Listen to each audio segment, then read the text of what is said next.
If there was one thing Susannah Sanderson, soon to be Susannah Merrill, excelled at, it was setting an elegant table.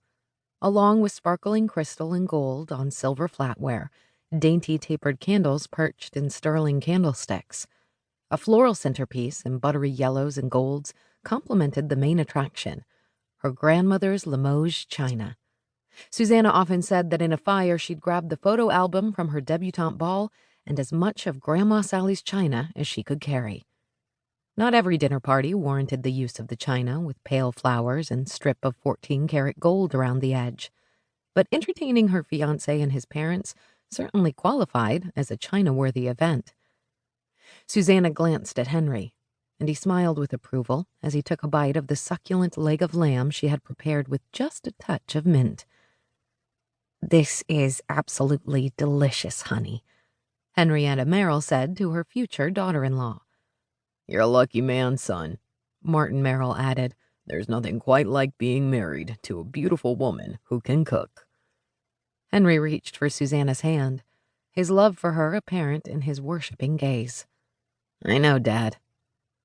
When a strand of his salt and pepper hair fell across his forehead, Susannah had to resist the urge to brush it back from his handsome face. Henry wouldn't approve of such an overt display of affection in front of his parents. The paisley bow tie he wore with his starched light blue shirt was a little crooked, but it only made him only more adorable to her. He filled her with such an overwhelming sense of safety and tranquility, two things that had been sorely lacking in her life until Henry had returned to it. In just 1 month, she would be his wife, and she'd have that safety and tranquility forever. Susannah couldn't wait. Almost as if he could read her thoughts, Henry squeezed her hand and then released it to reach for his wine glass. "Have you found your mother of the groom dress yet, Mrs. Merrill?" Susannah asked. Henry's parents were spending the month before the wedding with their son in Denver. "Just yesterday at Nordstrom. It's a lovely pale green silk." Susannah forced herself not to cringe. The color would be horrible with the deep reds she had chosen for the late February wedding. "I am glad you found something you're happy with." "Now, tell me," Henrietta said with a twinkle in her eye, "what's with this Mrs. Merrill business?" "Sorry," Susannah said with a small laugh.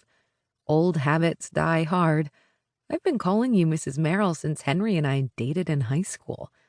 Well, now you're going to be his wife, so I thought we'd agreed to dispense with the formalities, hadn't we?" "Of course, Mother." Henrietta's portly face lit up with a warm smile. After Susannah served her famous chocolate mousse, her future in-laws lingered over coffee, decaf, so Martin would be able to sleep. Susannah was startled to hear a chime echo through the house, indicating the front door had opened. "Were you expecting someone, honey?" Henry asked. "No." She pushed back her chair but froze halfway up, flinching when she heard first one boot and then another drop onto the marble floor of the foyer. Only one person had ever dropped his boots in her foyer. It couldn't be, could it? Oh, God, please no.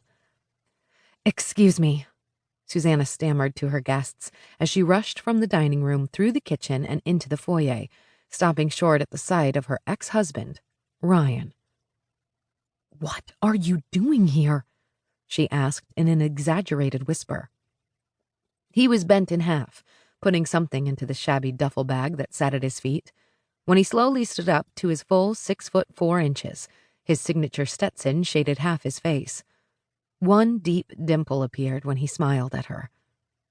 "Hello, darling," he said in the lazy Texas drawl that used to stop her heart. But now, like everything else about him, it left her cold. "What are you doing here?" she asked again. "I'm home," he said with a casual lift of his broad shoulders.